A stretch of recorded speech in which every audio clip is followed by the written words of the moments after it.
have everybody get that for Christmas too. Oh my goodness. I think, James Patterson, I think we're live. Oh my God. I feel alive. Yeah. Good. That's good, because this would be much more difficult if you weren't. Oh, there's your new book, The First to Lie. Yeah, that's it. Oh, thank you. See, we didn't set this up, ladies and gentlemen. Accidentally, it's perfect. Yeah, I'm sure I haven't read that one yet, but that's on my list for the holidays for sure. Oh, thank you. Or if you want to go now and get it from just go. Yeah, okay, all right. I'll be back in 20 minutes, or no, I can order it online or something. There are 900 people hoping that you do not leave. Let me just. All right. Okay.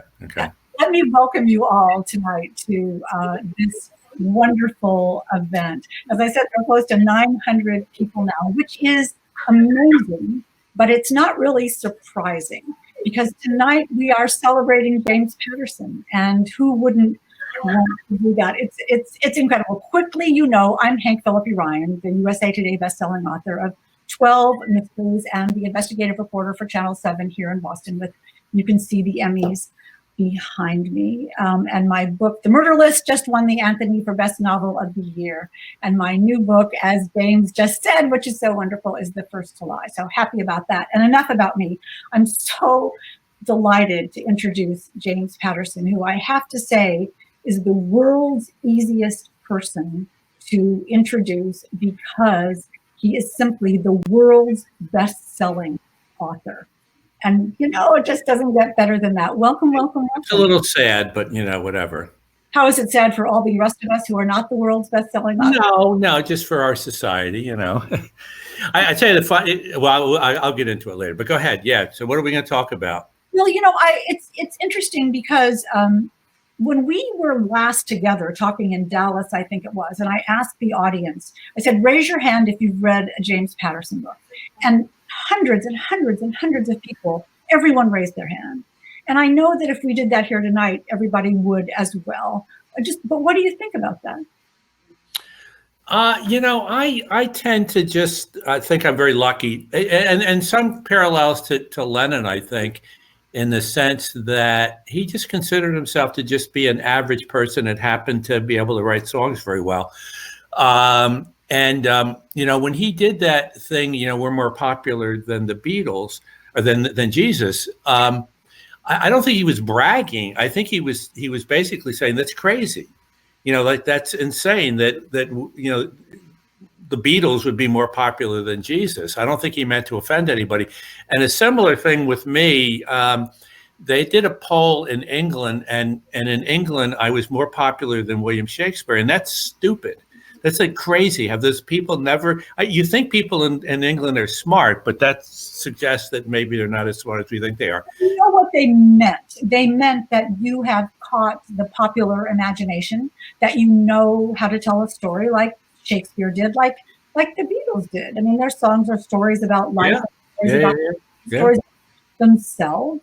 I mean, you can tell by the flow of the stories. Did you always want to be a writer? No. Well, actually, my family moved up to Massachusetts when I was 18, and I worked in Belmont, Mass. There's a mental hospital there, McLean Hospital. My mother taught in Woburn, which is one of the places I think where there's a library connected to this thing. Sure. And we lived in Lexington. So I spent, and my sisters all I have three sisters. They all grew up in Massachusetts. So I know the area really, really well, and I like it. But when I was working at McLean Hospital, actually James Taylor was a patient there, which was very cool. And I went to Cambridge 3 times a week, and I just started reading like crazy. And that's when I started scribbling, and I worked a lot of night shifts at the hospital. And most nights there wasn't too much going on. And that's when I started writing. And somebody said, you're lucky if you find something in life that you like to do. And then it's a miracle if somebody will pay you to do it, which I think we've both been very lucky that way. So, yeah, I mean, that's how it started, like that.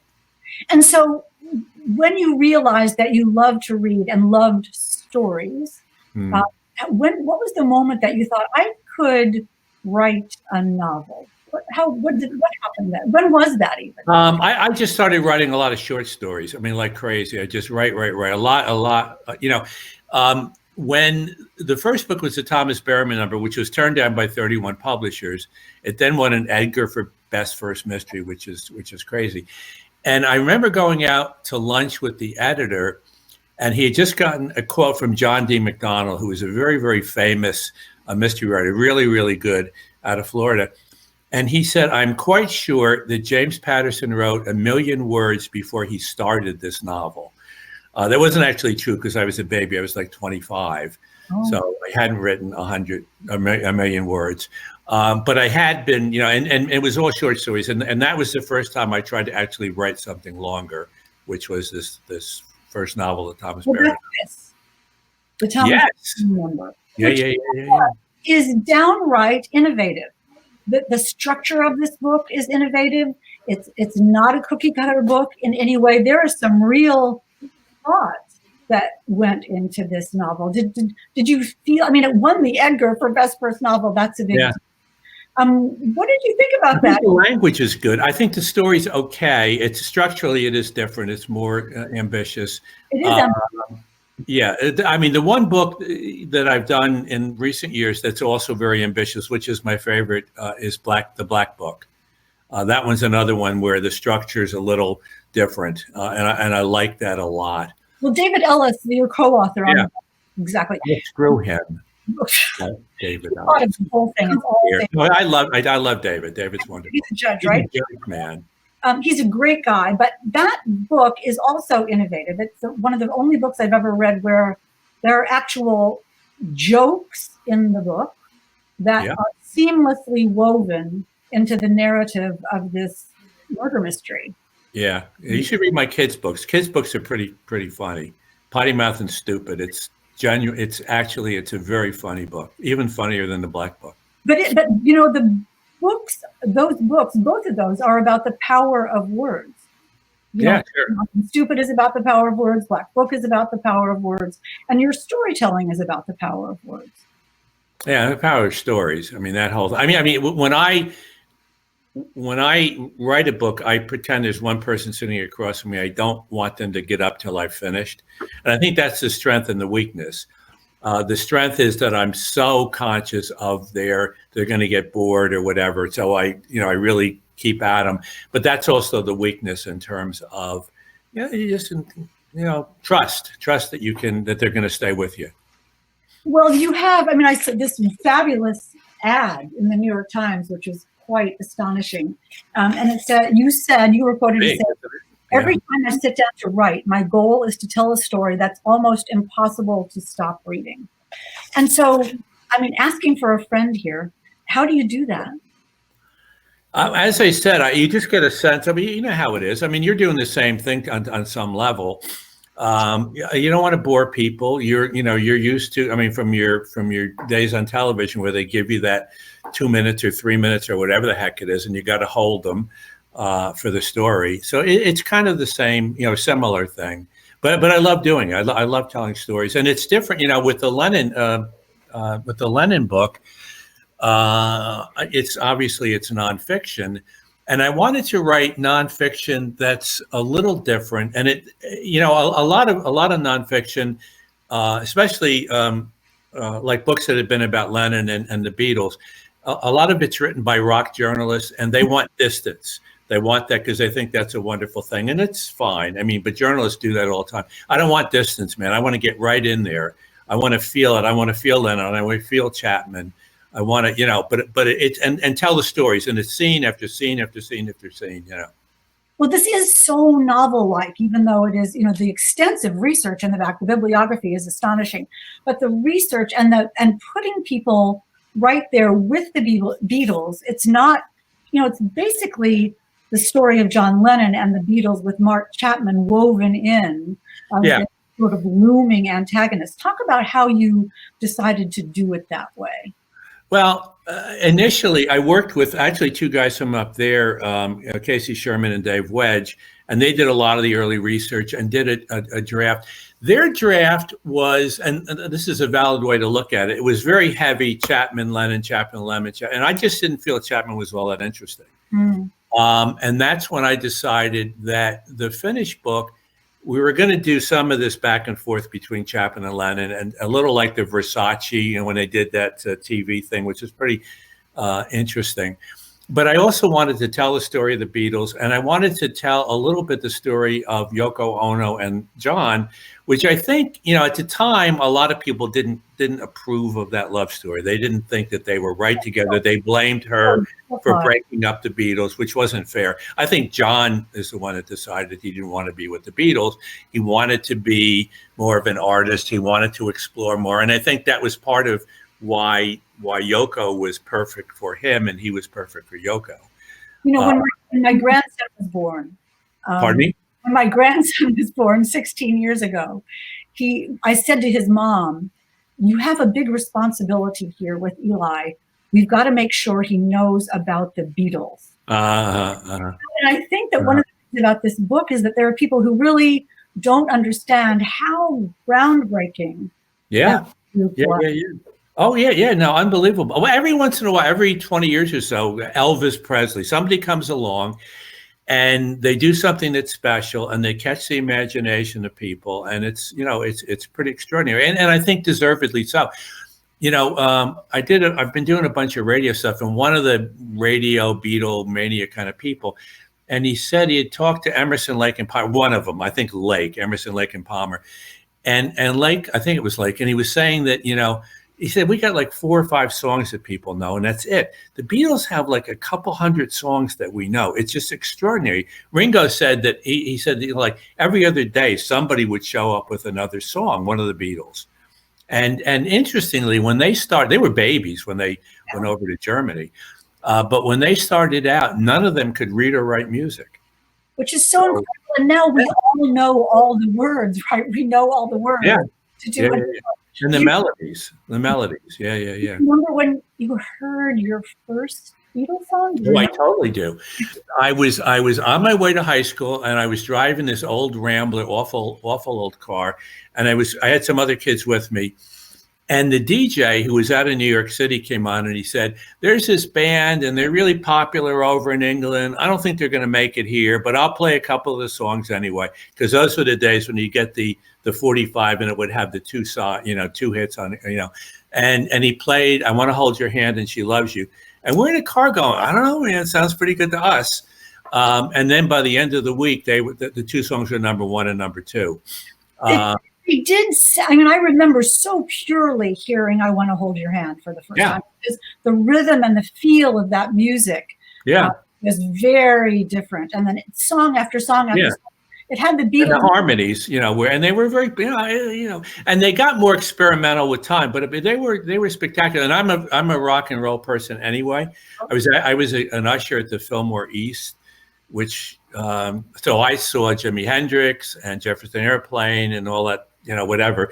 And everybody sort of my generation says that they were at Woodstock. I actually was at Woodstock. You got muddy. It was muddy and wet and, but, and we said, you know what? And we actually said that someday this will be a story. Which is pretty much what at the time the sound system was okay, but you were like about a mile from the stage. It was ridiculous, but it's funny. I know you don't know this. You had looked up. I know you did research because you said you knew my first name, which I was very surprised and delighted. We're not going to get into that here, But I was the vice president of the Midwest chapter of the National Beatles Fan Club. Little known. I didn't dig that deep in the research, but that's good to know. All right, We saw the Beatles at the Indianapolis State Fair Coliseum. A huge place that smelled of horses and popcorn, and we cried the whole time. But so I never saw though. I was in a bar one. I used to live right on the edge of Harlem when I first went into New York City, and there was a little bar there, and pretty much it was black clientele. They would let me come in because I didn't bother anybody. I would sit at the bar and have a drink.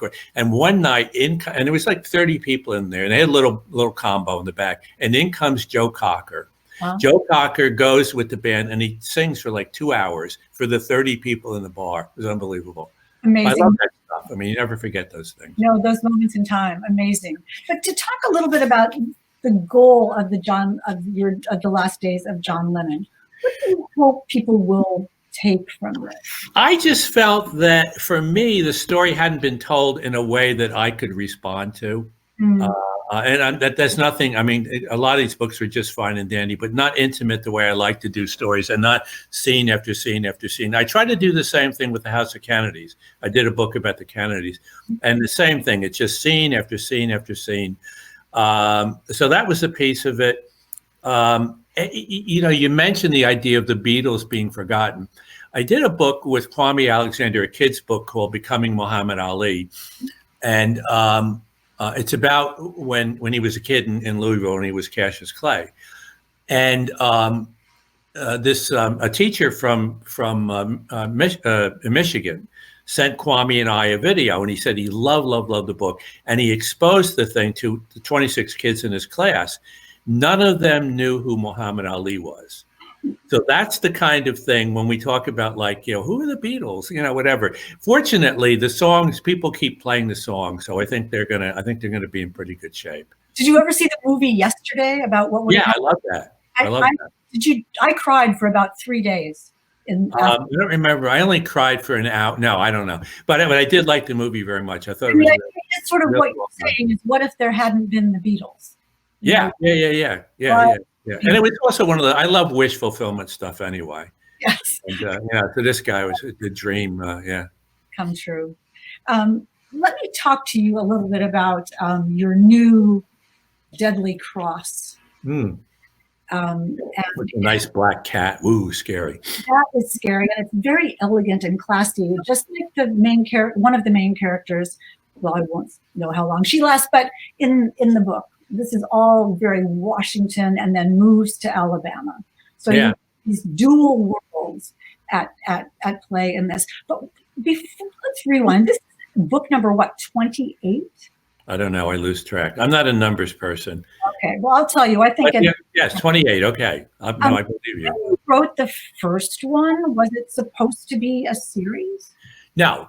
And the first one, Little Brown really liked it, and they said we want to make a 2-book deal, and we want 2 Alex Cross books. So, and that's how I said, okay, yeah, I'll do that. Interestingly, Hollywood wanted the first book, and they just wanted one little change. They wanted me to change Alex from a black man to a white man. And I went, I don't think I'm doing that. Goodbye. So we had to wait a while for the movie to get sold. But yeah. I mean, that's such a big ask. Yeah, whatever. Yeah, well, that's Hollywood, I would never write a Hollywood novel, but if I did, the first line, hello, I lied. No, I overstate the thing about Hollywood, but it's interesting. Well, it is a different world. Where did Alex Cross come from? I mean, what an iconic character. I think there were a lot of pieces to it. I grew up in a town, Newburgh, New York. This is before we moved to Massachusetts, and it was heavily a lot of black people. I played a lot of basketball in those days. And the best basketball was kind of in those neighborhoods. And my grandparents had this very small bar and restaurant. And the chef was a black woman. And at one point when I was a little kid, she was having problems with her husband. So she moved in with us. And for a couple of years, she lived with us. And I spent a lot of time with her family. And I loved them. They were great. They were funny. They were smart. The music was great. The food was fabulous. And that's a little sense of like where the Cross family came from, that experience when I was a kid. And also my experience in town, because I spent a lot of time, playing ball with black kids, and a couple of them were good friends of mine, et cetera, et cetera. There was an Air Force base there and, whatever. So that's what started it. Another piece of it was, in those days, almost every movie that was done had like black characters.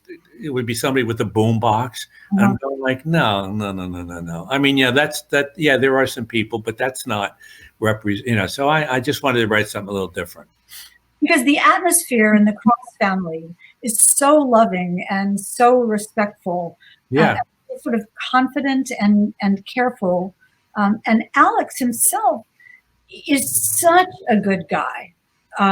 He's smart and wise and loving and knows his stuff and vulnerable and emotional and smart.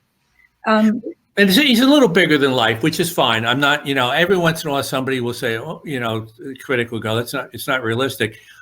And so what? That to me, that's like looking, not to compare myself to Picasso, but it's like looking at and going like, that's never very realistic. Well, it isn't. I'm not writing realism. I mean, I did with the Lenin book, but not with Cross. It's larger than life. It's a little operatic. Obviously, there's more action. In Deadly Cross. I mean, in like TV shows, they'll have an A story, maybe an A and a B story.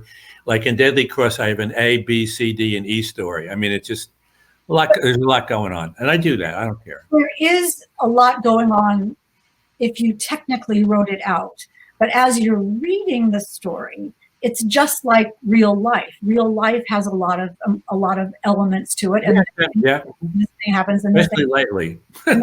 Yes, and we can handle all of those stories because they're about people we care about, and because we're curious about them, and because it's time to understand them.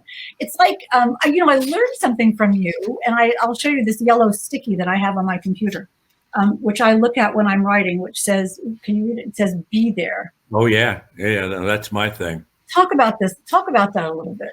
Yeah, no, I usually when I'm rewriting, I will put at the head of almost every chapter, "Be there," which means if that really happened, what would it feel like? What would that care? Because a lot of times you read stuff and you go, you're not really. And if I can be in the scene, then I feel I have a chance with the readers that they're going to feel, and if it's supposed to be funny, I mean, if it doesn't seem funny to me, probably won't seem funny. Or if it's supposed to be, a really sad scene, you should feel something. I think that's where we get into what I was saying before about the Lenin book with journalists that there's supposed to be distance.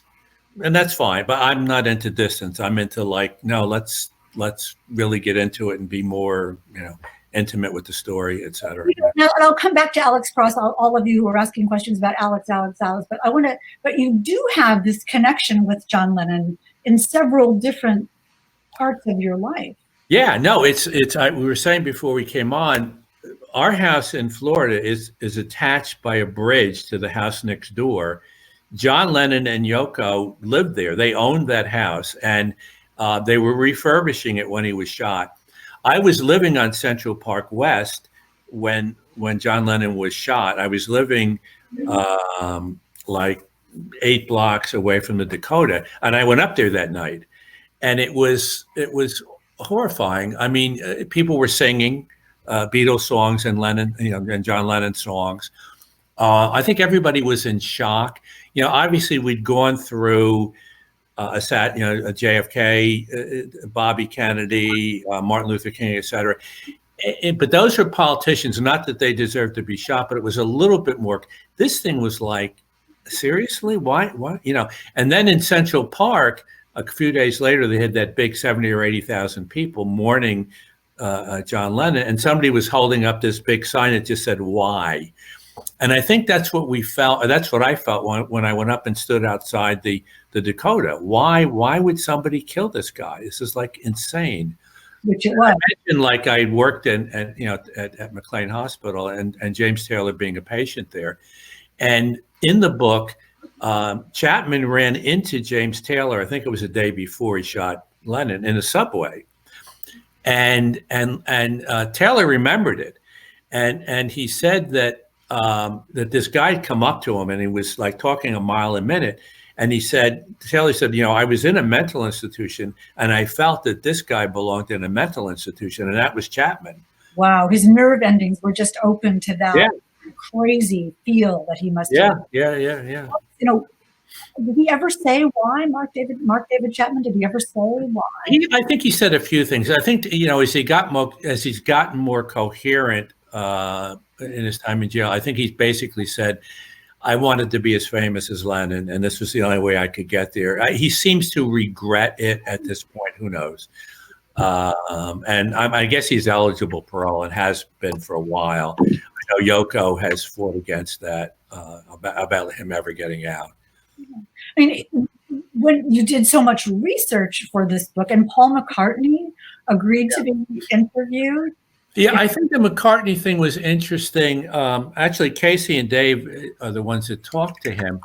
But I think what's striking about that is, when the Beatles were together, Paul and John they both wanted to be the leader of the band. So there was always a little bit of between the two of them, and Paul was, I think, always a little more serious, and McCartney was, he always the melody and have more fun with it. And I think that, and then when the Beatles broke up, it got nasty between the two of them for a while. They would write about each other, and so it was ridiculous. I think, and then they got friendly again. But I think Paul loved John. I think he misses John. I think he regrets the fact that they, weren't that friendly for a while. And I don't know, but I mean, it seems to me that if Paul had had his way, the Beatles would have stayed together for a long time. Maybe even now they'd still, the way the Stones are together a little bit. Yeah, that's sometimes fame can do that. And John Lennon, from what I know and from what you've written, turned from sort of music to sort of bigger, to go from She Loves You to, to Imagine. Yeah. There's a friend of mine down here, Harry Benson. He was a famous photographer. He came over with the Beatles. And in fact, he took that famous photograph of where somebody's holding up Y in Central Park. He also took the famous shot he was very close to Bobby and Ethel, and he took that shot in the kitchen after Bobby had been shot, where Ethel's holding her hands up to him, saying, "Don't take this shot." And he and his wife had been really close to Ethel and Bobby, and for 5 years Ethel would not talk to him, and then they patched it up. And he said to Harry said to Ethel, he said, "Ethel, that's what I do. That's what I do. I couldn't help myself. I had to take the shot." And that's what makes someone a good photographer. Yeah, that's what they do. At any rate, but in talking to Harry about the Beatles, and he knew them all and liked them all, but he said his favorite was John because John was deep, and I do think I do think that John broke the Beatles up. Well, you can see in the music, they go from fun music to sort of the tax man and paperback writer, that cynical look at the world, and then more complicated, like the Sgt. Pepper's thing. And I love that for me, because I love it where I don't know where it's going, and all of a sudden it goes somewhere else, and it works. I love that. That's my favorite, that kind of their music. Exactly, and it's so listenable and so unpredictable, but it always comes around to sort of wrap itself up nicely at with a beginning, middle, and an end, just like a good book, right? Yeah. People are saying, please ask about Deadly Cross again. Oh, Deadly Cross, yeah. What do you think is special about this one? There must be a special thing about each one. Somebody dies. Oh, I know. That people won't expect. And I'm not getting into that. I think, it's an interesting thing to want to write about a character for a long time. Obviously, I have. Alex and I have been together for a long time. I still find him interesting. I think he's growing. I feel like I'm growing. I keep trying new things. Obviously did a bunch of kids' books and now the nonfiction. And it's challenges. I don't know if I can do it. I did the book shots of the little novellas, and that was a challenge and interesting and different. And just did a podcast, and that was different. A really cool one, actually. We got, I'm so bad with names. John, he played Churchill in The Crown, American actor, John Lithgow. And John is in the podcast, and Peter Gallagher. And it's really a cool, but I had, and that's its own challenge, because it's like a radio drama. It is a radio You drama. have to have people follow it with all the different characters, and you have to keep repeating their names and stuff. Anyway, What did you do with the podcast, and how can we hear it? Audible will release it sometime next year. There's actually one on Black Book. It's earlier. It's not. It's before Black Book. That story happened. I think that one will come first, and then the one with Lithgow called The Guilty. I think it'll be called The Guilty. Know all about that, so we It's can. fun. It's a very cool and different. But I love that. You just don't know. I don't know if I can do it. Let's see. Well, you have such a huge imagination, and that imagination allows you to do something that you understand. Alex Cross, you know what an Alex Cross book will be theoretically. To go toward something else, but working with other people, trying nonfiction, trying children's books, trying something in a completely different country. Is that? How dare I? Yeah. It's so admirable.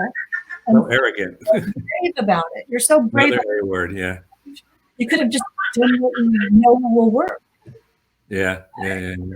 No, whatever. But as long as we can, the idea of continuing to grow, I think is useful. And and when you do things and you don't know for sure if you can do it, that keeps you. I just actually finished my autobiography, which it's just all stories.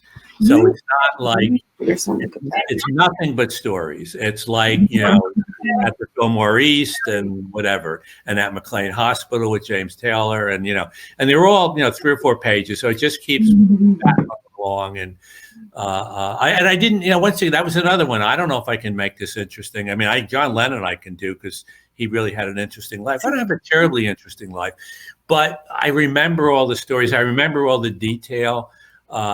Goofy stuff that happened when I was a kid, being an altar boy. There's one cool altar boy story. It's like 3 or 4 pages, but it's a cool story. Again, that's so brave of you to write your autobiography. We can always just throw it away. So, I'm not going to throw it away. Just send it right to me. Yeah, no, it's fun. No, I'm bad at it. What? True. I think somebody's somebody. Anyway, somebody's on the thing, whatever. Hi, little voices. No, I don't hear anything. Oh, you didn't? Oh, it's just my voices that I'm hearing. Okay.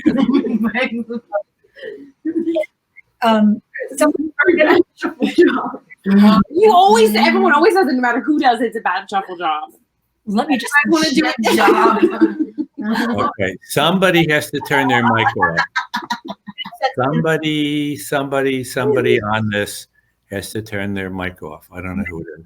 If you do, that'd be great so that people can. Perfect.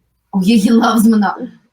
Guess not. Okay, voices are interrupting and we will persevere. I think he is. Guys, anything? Shall we just go on, you think, James? And 3. I think this is in the back room of our broadcast, actually. So Really? Oh, great. Okay. You use an outline famously, and I love the story you told about. Was it Steve Croft from 60 Minutes coming to your office? It wasn't Steve, and I'm blanking on. I know it's the same name as the New York Knicks power forward, and I always blank on his name. But he came in, and I was doing actually the book shots, which were these novellas. Thanks for There are all these drawers. He's already exchanged it. You guys just exchanged with Brings it back. That's like crazy. Different. Which way? Well, hopefully people can hear Right, I'll give you mine. You young women who Are I you- guess they don't know that they're on here, but if they do, if they do know that they're just kind of rude. It does sound like they. Oh, Anyway, so somebody from 60 Minutes who has the same name as there they go. The same name as a power forward came to your office, and what did they see, and what did you? Well, I kept pulling out these drawers with all these stories in it, and he was going, "This is crazy, this is crazy," and then he said, "James, you are crazy," which is, there's some truth to that. Or there's some joy in that. Did that get on? There's a lot of joy in it. Yeah, absolutely. Yeah. It's an interesting thing about my style. which I had forgotten about how it happened. But when I wrote, or when I was about to write the first Alice Cross book, Along Came a Spider, I wrote a really long outline. It was like 325 pages or something.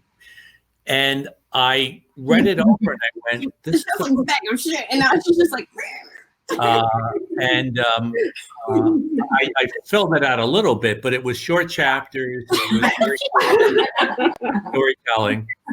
Jim, let me contact somebody and have them see what that is. And yes, we hear you all that you are hearing this background stuff too. Sorry I have about that. no idea what this is. like, Welcome to pandemic events where you never know what's going to happen, not unlike a novel. Yeah. At this point. So we're just hoping that This particular thing isn't working. This little oh my plot. God.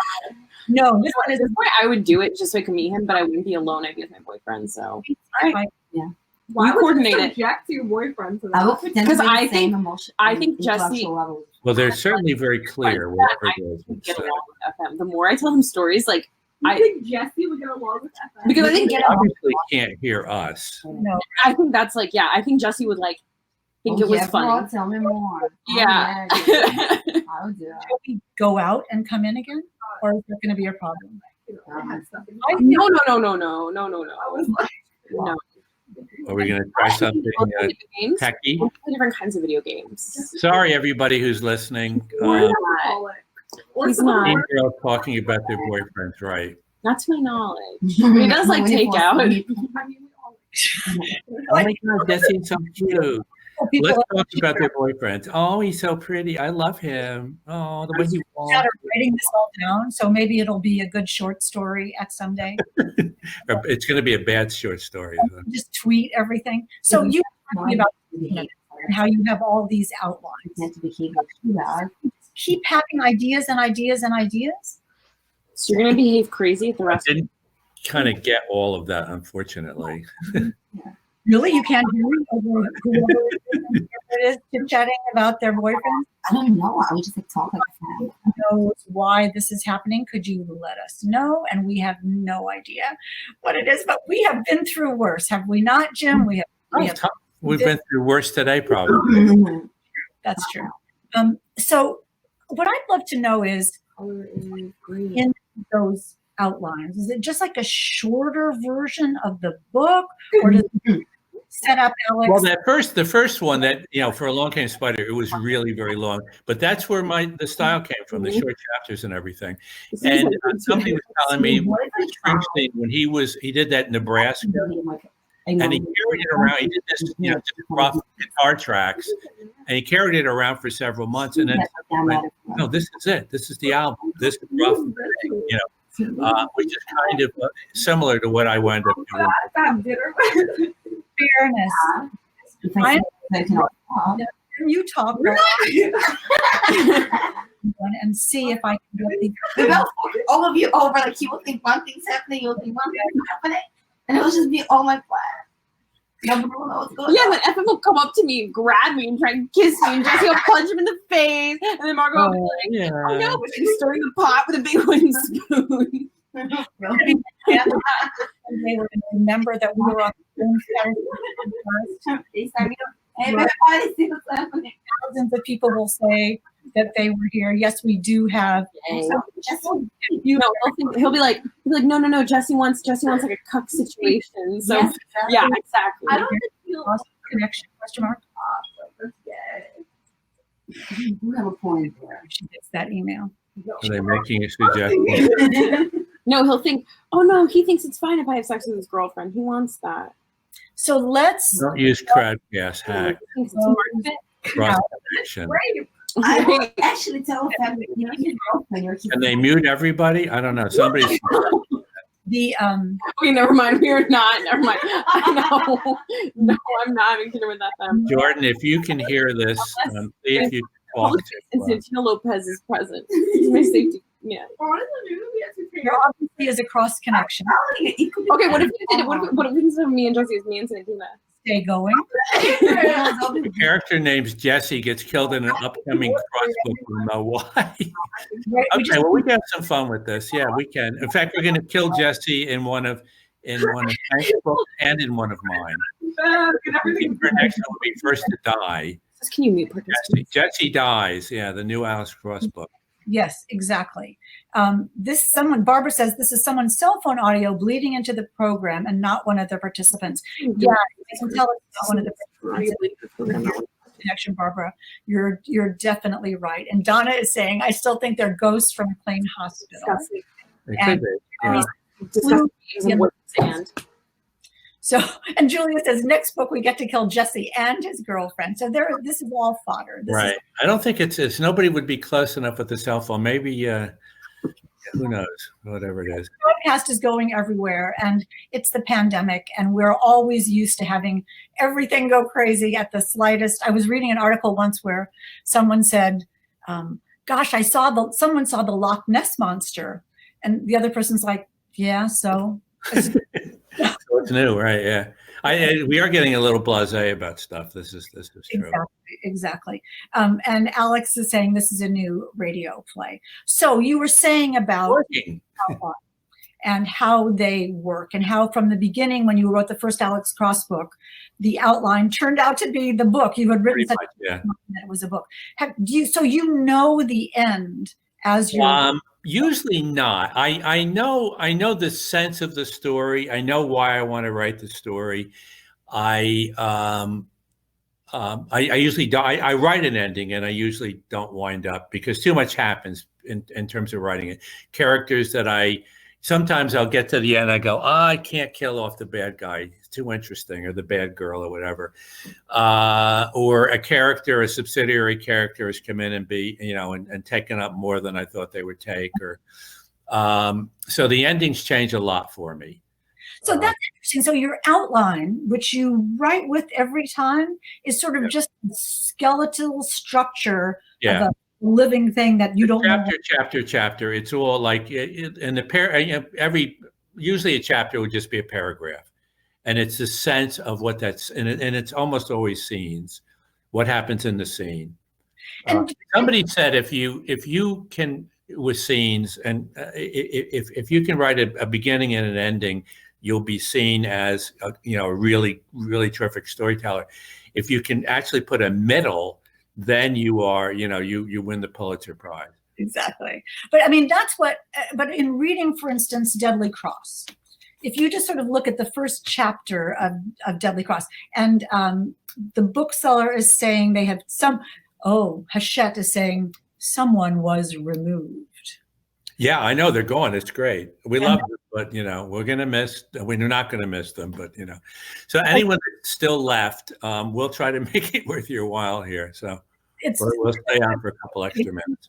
I mean, people who we've been through this, the people who are here have been through this. They know this stuff is going to happen. So that's interesting, because when you write with an outline and you know the structure of the story, what happens to you? I mean, what happens to you when you're sitting at your desk? You type or write? What happens? No, I write longhand. Yeah, one of the things, I mean, a tip for some people, if I'm not getting a chapter, I just keep going. I just go TBD. I'll get it the next draft, rather than getting blocked and driving myself crazy, which a lot of people do. And I think that blocking, bad things happen when you're blocked. So I'd rather, TBD. Get it next time, even if it happens a couple times during a draft. That's okay. Do you think you mind going again? I mean, you can kind of seize up when you get fear. Yeah, I think so. Yeah. No, I don't think it's healthy. At any rate, I don't do it. And usually when I come back, it's like it's clear and okay, I can do it now. I can, usually, or occasionally I'll figure out a way to have the story exist without that chapter. That chapter becomes a paragraph. Mm-hmm. That's interesting. After they went to the bar, whatever, and the bar chapter's gone. Meanwhile, back at the ranch, I mean, you just get to the next thing, and that advances the story faster than sort of meandering to that. I think part of it is, and you do this too, when you have a pretty good imagination, you can find your way out of the, it's interesting doing the little book on Muhammad Ali and what a great problem solver he always was, even as a kid. He was known for, dancing and moving his, head a lot. That was because he knew how pretty he was, and he did not, even as a little kid, he didn't want to get hit in the face. Oh, so his solution was learning how to really dance in the ring, and then he made, as he got older, he made this stupid mistake of rope-a-dope, where it's like, stand in the corner and get hit. That was a bad idea. That probably really hurt him, didn't it? Oh, I'm sure I'm not sure. I suspect that's why he got Parkinson's. I mean, I don't know that that's true, but it certainly didn't help. And just in other news, my husband was Muhammad Ali's lawyer in the Supreme Court case. Oh, really? Interesting stories about that. Yeah, that was great. I mean, I worked with Lonnie Ali, who's a widow, on it, and we did a little thing out of a bookstore in Louisville, and Lonnie was on the call and whatever. And one of the callers asked if Ali would have enjoyed it, and she said, "Are you kidding? He loves this kind of thing. He loves to be with the fans and whatever." That's that was so pretty cool. I mean, he's such a genuinely wonderful person. Going back, and I'm looking at some of the questions that people are asking, and I know we'll never get to all of them. There are like 30 million questions, which is so wonderful. But a lot of the questions are about working with the collaborators. You've worked with. Yeah, they love that. They're fascinated by that. I don't know. Yeah. Well, because it feels like, because most people couldn't do it like that. And if they can, they could do it with one person. They could collaborate with one person, this partner. Yeah. But, you've worked with everyone from, the president to pick a person. I mean, so many fabulous. Well, if you think about the co-writing thing, though, a lot of things are co-written. Pretty much, most television shows, they're teams for the most part. A lot of movies, some books. Stephen King has written with co-writers, a few other people. So it's done in books. It's certainly done in the movies, certainly, songs, Lennon and McCartney, whatever. And so it's not as weird. And, I was in advertising for a while, although I've been clean for 25 years. But in the advertising business, you work with a writer, an art director, and sometimes a producer, and you work together and you get used to. And a lot of times, if you're in a good size agency, you might have, several partners over the course of a couple of years. So I don't know. I just got comfortable with it.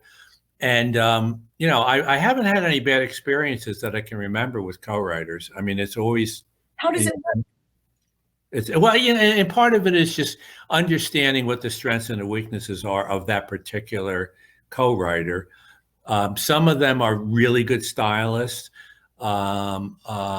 Some of them, and they couldn't figure out a plot to save their lives. Some of them are good with plot points and not necessarily, the best stylists. I'm the partners I love the best are the ones that are good stylists, because I can kind of figure out the story. You figure out the story and then say, "Here, make this live."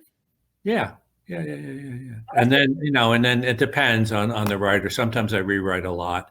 And obviously it varies. I mean, when I wrote with President Clinton, that was a whole different deal.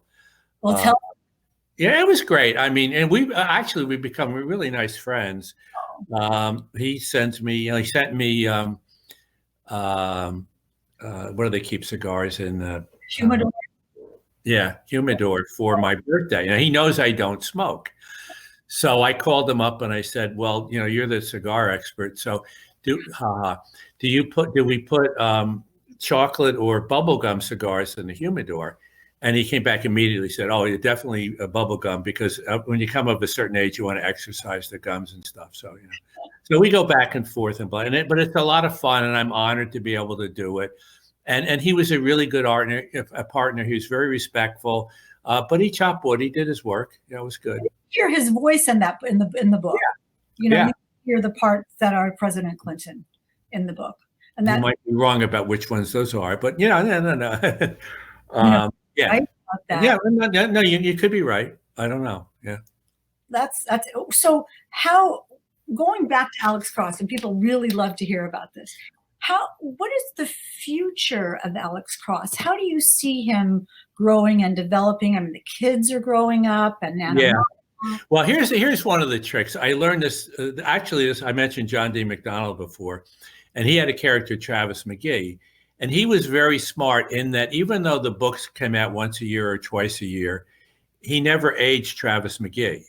It would be 2 weeks after just because the book's coming out, just because you're writing it one a year doesn't mean that your character needs to live a year. That's dumb. You know what? Like I kid Michael Connolly because Bosch is about 100 years old now, because every year he let Bosch, just because it was a year later, so with Alex, he's aged some and the kids are a little older, but we take our time, and it could, we might do 1 year, we might do 4 years worth of books in a year. And I have to be careful because I've been threatened. Nana Mama must never die. The cat must never die, et cetera, et cetera. So you have to be careful. And you feel that way too, don't you? I mean, you must. Yeah, I can't. I don't know what to do with Nana Mama. So I mean, I may have to really stall this where every book is a different day. Well, I don't know how old she is now, but she's pretty old. We have a question from, we don't know how old she is actually, do we? But no, I've lost track. She's a great cook, and she's taken some naps. So that's getting. She naps and she cooks and she dispenses wisdom. That sounds good. How much research do you do for the Alex books? I mean, in this book, we know about rock climbing. A fair amount. Yeah, right. It depends. I mean, I like to research. I mean, my advice is always research everything, even a bee bite, and then just don't throw it all in there.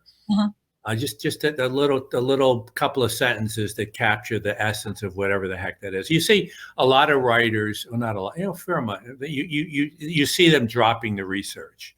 All of a sudden, it's like, boom, you're doing this thing about St. Patrick's Cathedral, and they drop like 6 pages about the history of the, go like, well, wait a minute, what does this have to do with anything? I don't do that, but I think it's useful I think the research is really useful, and you're more confident as a writer if you know what you're talking about, even if you don't use that much of it. I mean, there was a scene in, not giving away one little thing, but there's a scene in Deadly Cross when Alex is teaching someone how to deal with a situation. And he talks about having your heart be in sync. Is that what it is? A sort of a meditation technique. And I thought, this has got to be real, but is this real? Do you do meditation and know about meditation? I have done a little bit of yoga and stuff, little pieces. It's, I like to try things. And yes. Sometimes I'm going, hey, this is a little painful. I don't know. Pain's good. No, pain isn't good. Pain is that whole thing. If it's, that I never bought into that. Your body, when it's painful, your body is saying, don't do that. Exactly. I don't, your body is telling you very clearly, don't do that. So, what about writing for you? Is writing painful? Is writing painful? I mean, people talk about. Not for me, no. Not too much. I mean, I've been lucky health-wise, blah, blah, blah, a couple little, whatever burps there. But, if a loved one is hurting, that's painful. Your kids are capable of, stabbing you occasionally. Process when, are you ripping your hair out saying, oh my goodness, this is too hard? Or is it like, yeah, I can't wait to see what's going to happen? I can't wait to see what's going to happen. And I think you get, I mean, look, this, you build confidence. That was, I mean, one of the great things in working with Morgan Freeman in a couple of the movies, he's so confident. And, he'll go through, I remember like watching he and Ashley Judd and Kiss the Girls, and they would do these long scenes walking through the woods, 3-minute takes, and he would not miss a line. Ashley she did very well, but she wasn't the pro that he was, especially because I think it was like her second movie or something. But he would go through, not miss a line, touch the same leave every take. I mean, it was insane.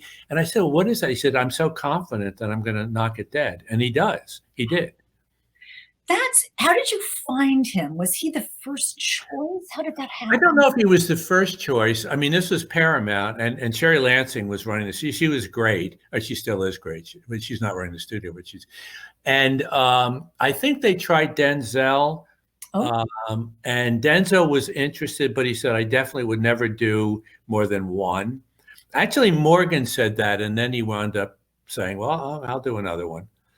And then they ripped me off a couple of times. They did like Ashley and Morgan doing another thing that was very similar. But I thought that was a little, Hollywood. But so they took the duo. A little bit, yeah. Paramount did it too, so that's fine. Let them make their money. Well, and you're not doing so badly. No, we're okay. We're struggling. We're getting along. I mean, I was thinking about when we were talking about John Lennon earlier, going from seeing, being a Beatle to being a sort of citizen of the world. Yeah. Understanding. And I see that for you too, from writing a mystery, and now you're doing incredible philanthropy for literacy and for libraries and for bookstores. Yeah. So generously. Well, I don't even think about it, but that's just the way I was brought up. My father grew up in the Newburgh poorhouse called the Pogie, and his mother was the charwoman there. She cleaned the bathrooms and the kitchen, and they got a little room in the basement, and that's where he grew up. He's a bright guy, and he went to a good college. Ultimately, he was very fortunate. And I didn't have to deal with any of that, but it's just an interesting thing in terms of where you come from. Newburgh was a very tough town, a little river town. A lot of, in those days people didn't have guns, but there was a lot of fights and people did have knives, whatever. So I don't know. You figure out how to. You could have. I mean, that could have easily gone the other way. You're comfortable, happy, you're successful. You could have said, "My turn now," but you didn't do that. What is it? Is it, you talk so beautifully about kids and wanting them to learn to read. I mean, every single person, 900 people in this event started reading some way and fell in love with it some way. Well, a piece of it, I think, is like there's certain things that are good things to do, like global warming. I can't help there, really. I mean, I could write it in a book, but it would really be, you'd be preaching to the choir.